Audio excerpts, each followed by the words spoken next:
So आता तिथे जायला मी एकटा नाही आहे, माझ्यासोबत अजून एक आहेत, माझ्या पिलियन आहे सोबत. सो मी आता खारघर पार केलं, आय थिंक खारघर, येस खारघरचा तो ब्रिज पार केला. आता मी पनवेलला पोचू. जितके लोक आज रविवार असल्यामुळे गाड्या नाहीत जास्त, बस स्टील लेट तर आहेच, त्यामुळे गाड्या ह्या थोड्याफार दिसत आहेत. अदरवाईज जर आधी सकाळी आलो असतो ना तर काहीच गाड्या नाही.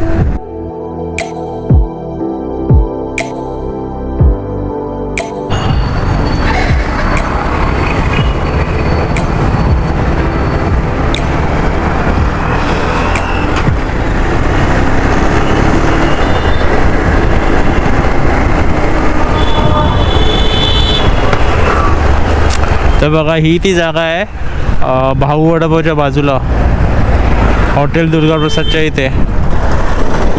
इकडे विसरलेलो ॲक्च्युली, तो डबा राहिलेला, चटणीचा डबा राहिलेला याच ठिकाणी, आणि त्याच्यामुळे मला आता प्रवास करावा लागतो. त्याच्यामुळे मला आता तिथे जावं लागतंय. सो कोणतं ना कोणतं कारण होतं आणि आपण त्या ठिकाणी पोचतो जे आपल्या नशिबात असतं. तर सुप्रभात मंडळी, मी संदेश परब स्वागत करतो तुमचं माझ्या यूट्यूब चॅनलमध्ये, ज्याचं नाव आहे राईड अँड रिलीव्ह भटकंती विथ संदेश. तर आज रविवार आहे, 7 तारीख आहे, 7 डिसेंबर 2025, आणि मी जातो आहे नाडाळ आहे चौकला, चौक जे पनवेलला आहे, आणि तिथे आता मी चाललो आहे. सकाळी आमची पूर्ण एक टीम गेलेली आहे सेवादलची. आता कुठे गेली, काय गेली, कशासाठी गेली हे तुम्हाला मी थोड्या वेळात सांगतो. पण आता सध्या मी भांडूपवरून निघालेलो आहे, वाजले आहेत 10:10, आणि मला आता जायला किती वेळ लागेल हे कन्फर्म मी सांगू शकत नाही आहे. 2 तास तरी झालेले लागतीलच.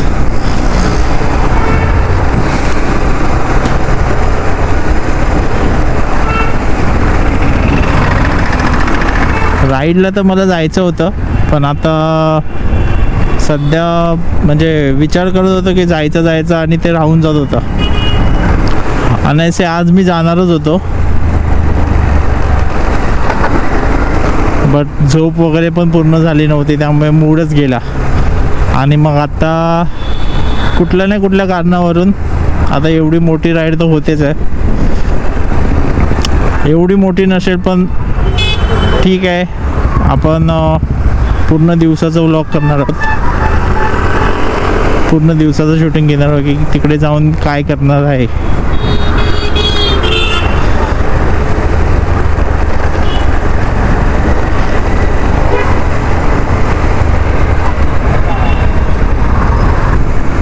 तर मी आता आहे ऐरोली ब्रिजला, आणि मगाशी जसं सांगायला झालं तिथे येताना थोडं ट्रॅफिक होतं, त्यामुळे मग बोललो पटापट साईडने काढेन, आणि नंतर मग जरा जेव्हा फ्री रोड मिळेल ना तेव्हा जरा सांगेन जे काय झालं ते.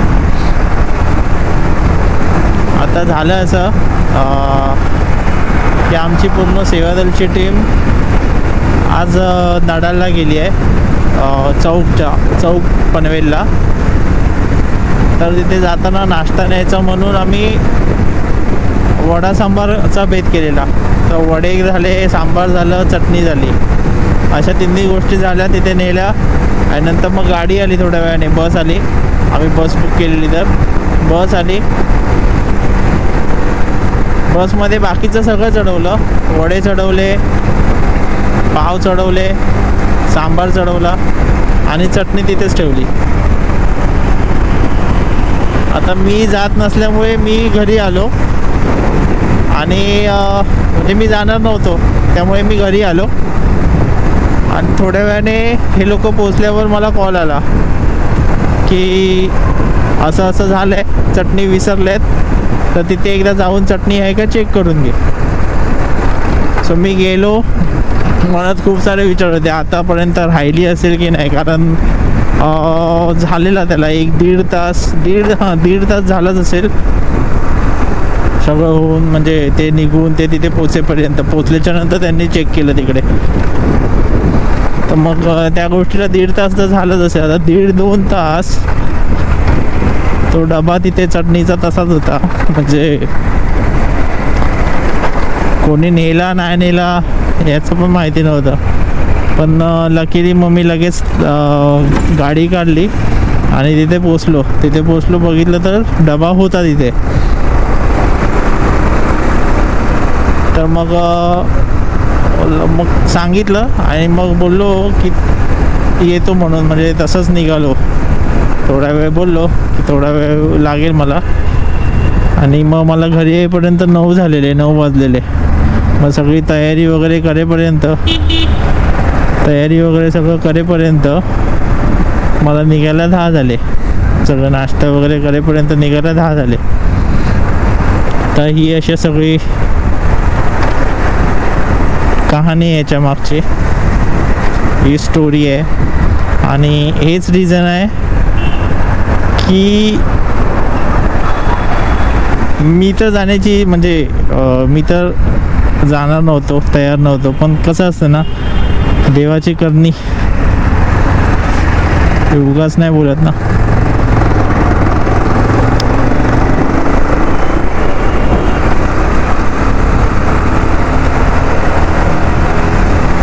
कसं आहे, आपल्या मनात आपण किती काय काय ठरवू, पण विधात्याने जे आपल्यासाठी ठरवलं आहे ना तेच होतं. फक्त तेवढंच की त्याला कधी नाकारायचं नाही आणि रडायचं पण नाही.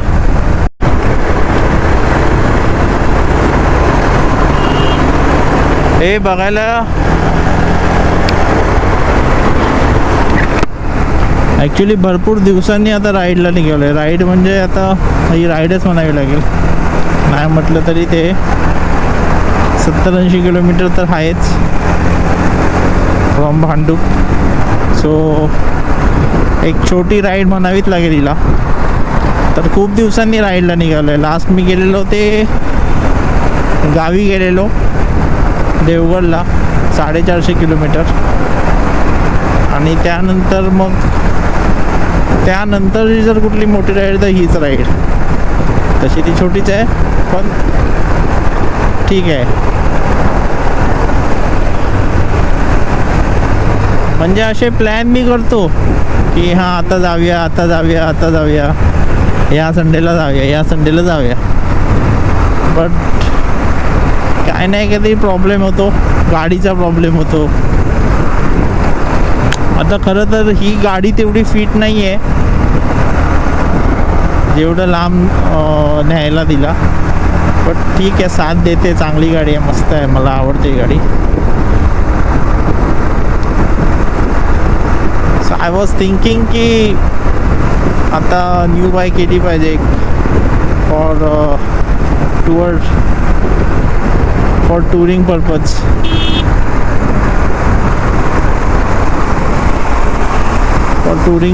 एक गाडी घेतली पाहिजे जे ADV टूरर असेल.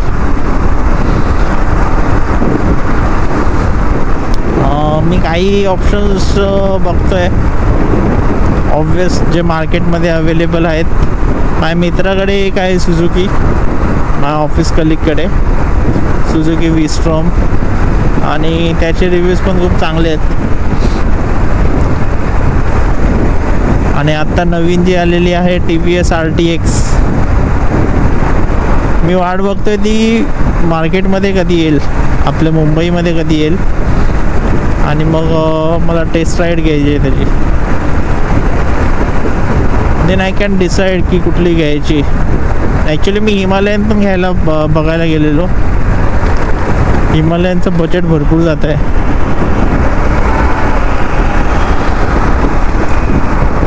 I can buy it, but still की तेच थोडे पैसे वाचले ना, छोटी एक कुठली गाडी घेतली तर मी ते पैसे राईडला कुठेतरी यूज करेन ना. सो म्हणून मी हिमालयन टाळतोय. कारण हिमालयन मी सगळं ओव्हरऑल खर्च करायला गेलो तर ती 4 लाख जाते बरोबर. आत्ता आफ्टर GST प्राईस ती 4 लाख जाते. आणि नंतर मग त्याच्यावर ॲसेसरीज येणार, बाकीच्या गोष्टी आल्या, त्याचा त्याला लागणारं फ्यूल वगैरे. सो ह्या सगळ्या गोष्टीचा विचार केला तर हिमालयन आउट ऑफ बजेट जाईल. विकत घ्यायला काय नाही, विकत घ्यायला आपण घेऊ शकतो गाडी. बट नंतरचा सगळा खर्च हा सगळा विचार करून नंतर मग गाडी कुठली घ्यायची हे डिसाईड करायचं.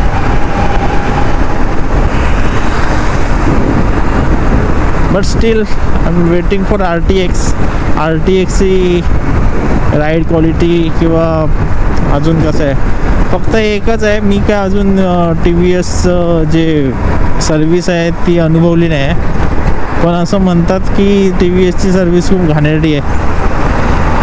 आणि तसंच जर त्यांनी RTXसाठी म्हणजे जे RTX ओनर्स आहेत त्यांच्यासोबत जर असंच झालं ना मग बिचाऱ्यांची वाट लागेल.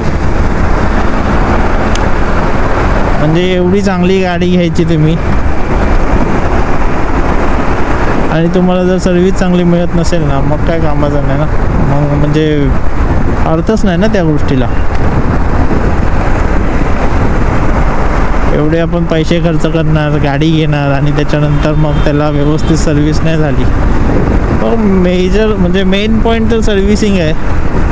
गाडी तुम्ही घ्याल कोणतीही घ्याल पण सर्विस चांगली झाली पाहिजे. आणि त्याच्यासाठी एक तर सर्व्हिस सेंटर चांगलं पाहिजे, जे त्याच्यावर काम करणार आहेत ते चांगले पाहिजे आणि सर्व्हिस करण्याची ऐपत पाहिजे. तसं तर मी राईडचा प्लॅन करत होतो की पुण्याला जायचं, पण पुण्याला जायला आता मला एकच दिवस आहे माझ्याकडे. आज एका दिवसात मी पुणे नाही करून येऊ शकत, कारण तिथे गेलं तर मला तिथे फिरायचं पण आहे. तसं मी गेलेलो पुण्याला एक लास्ट टाईम एक मंदिर गेलेलं. कुठलं ते एक हे होतं रामदरा मंदिर. बट ते मग ते मित्र होते, मित्र म्हणजे ते पण सेवादलच आहेत.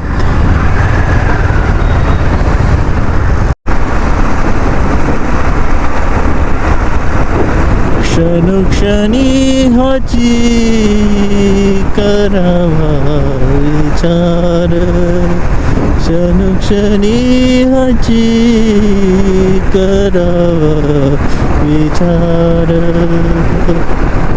तरवया पार भव सिंधू, तरवया पार भव सिंधू, क्षणोक्षणी हाची करावा विचार, क्षणोक्षणी हाची करावा विचार.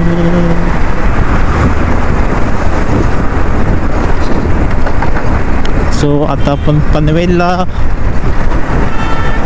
जायला हा जो रस्ता आहे, हा जो टर्न आहे तो घेतोय. टर्न म्हणजे टर्न नाही, ब्रिज आहे.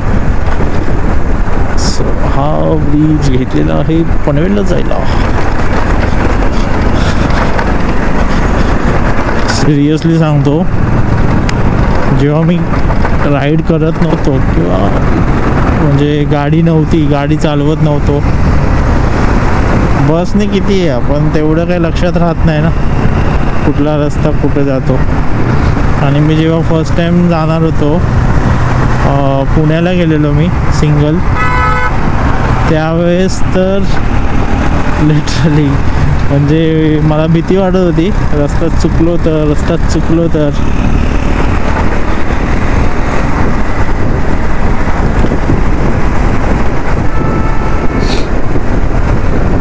हां, पण त्याच्या आधी मी आणि माझा भाऊ आम्ही दोघेजण गेलेलो. आता तो कुठे नाही कुठे असं फिरत राहतो, त्यामुळे त्याला माहिती आहे की कुठले रस्ते आहेत, कुठे जायचं आहे वगैरे वगैरे. बट मला तेवढी आयडिया नव्हती.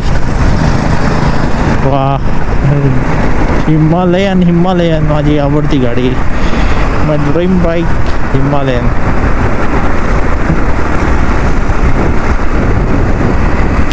आवडते पण काय करू, आय एम डबल माइंड. काय करू, नंतरचा खर्च हे करू की आत्ताचा खर्च, काही कळत नाही मला. आवड तर आहे हिमालयन घ्यायची.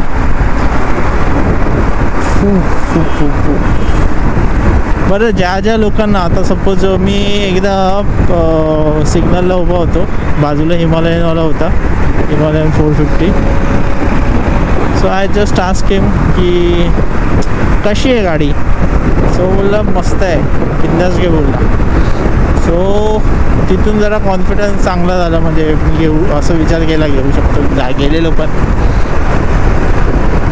प्रश्न तोच आहे ना, 4-4.5 4.5पर्यंत तिचं बजेट जाणार ओव्हरऑल. म्हणजे सगळंच घ्या ना तुम्ही, ॲसेसरीज लावा, हे लावा, ते लावा, ते सगळं पकडून 4.5पर्यंत, 4.25 तरी जाईलच. कारण ते तेवढं आहेच. पॅनियर्स घ्या, हे घ्या, ते घ्या. हळूहळू म्हटलं किंवा त्याच क्षणी जरी घ्यायचं म्हटलं तरी खर्च तो तेवढाच जाणार आहे ना, हळूहळू घेतला तरी. सो सगळा प्रश्न येतो तो खर्चाचा. आणि खर्च खर्च खर्च मी आता करायचा की नाही करायचा, त्याच द्वंद्वात आहे. मराठीत ब्लॉग करायचा तर मराठीचे शब्द आले पाहिजे, आणि तो शब्दभंडार वाढवण्यासाठी मराठी साहित्य वाचलं पाहिजे. आणि माझं वाचन एकदमच कमी आहे.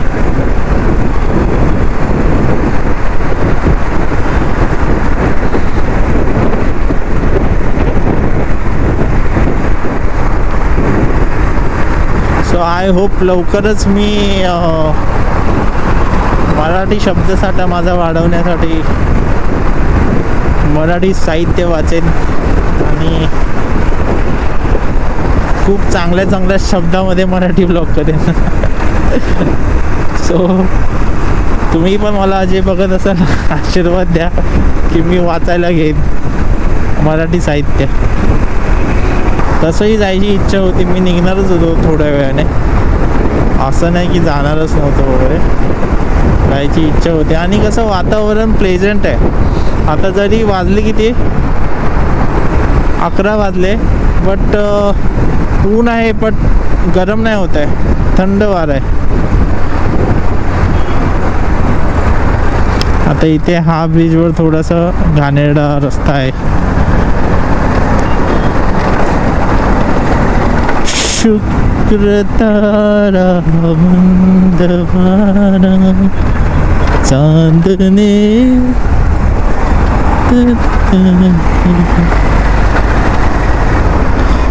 असा रस्ता आहे.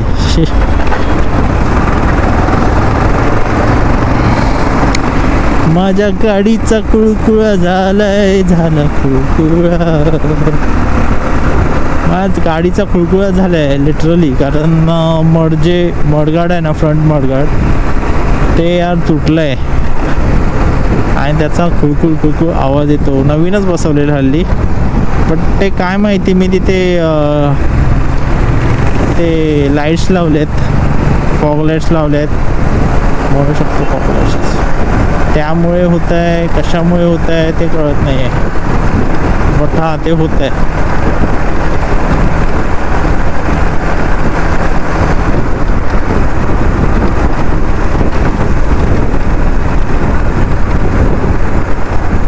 सो आता आलेलो आहे आम्ही पनवेलला.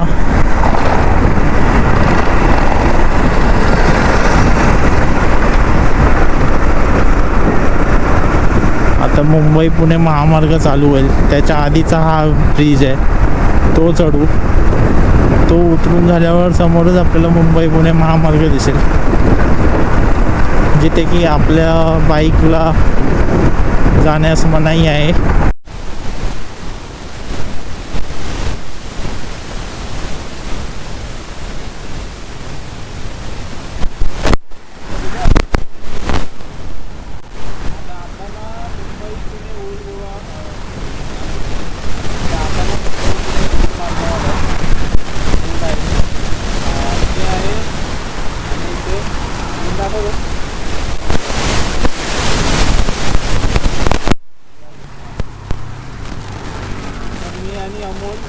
आता मुंबई पुणे हायवेला आलो. थांबलेलो फक्त